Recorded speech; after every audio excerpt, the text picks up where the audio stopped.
For one group of voters, today is the only chance to cast a ballot. Elections Canada has set up polling stations in federal prisons and provincial jails across Canada. As with all voters, prisoners are split on who to choose in this election. But one thing is certain, the Conservatives' tough on crime agenda is a tough sell behind bars. Laura Stone reports. This is the kind of local candidates debate we're used to seeing.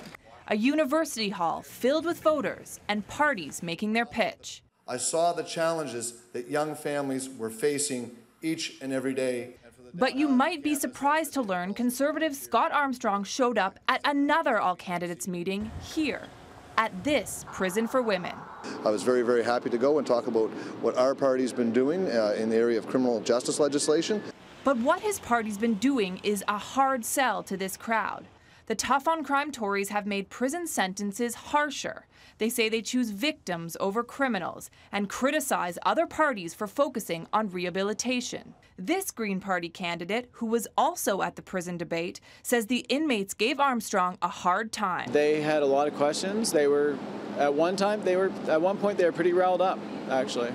So why did Armstrong campaign in a prison? Prisoners in Canada are allowed to vote, so like any other constituent, they have a right to talk to the candidates, and I was very pleased to go there and discuss the issues with them. Inmates weren't always allowed to vote, but in 1992, former prisoner Rick Sauvé challenged the law all the way up to the Supreme Court and won.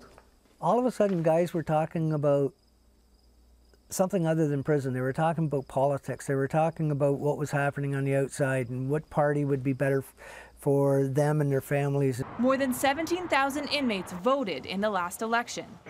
Prisoners fill out a special ballot so they can vote in their home ridings or where they were arrested and convicted.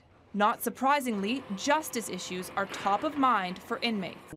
Many of them are pretty adamant that the justice system should work as it should, and that people should be held accountable for wrongdoing, and that the penalty should fit the crimes. Armstrong says all candidates should face their voters, even those behind bars. During an election campaign, I think it's the job of every candidate to try to put yourself in front and be accountable to all constituents and all voters.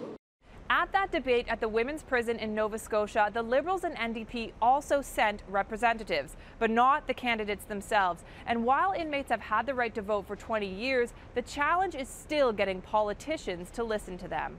Laura Stone, Global News, Ottawa.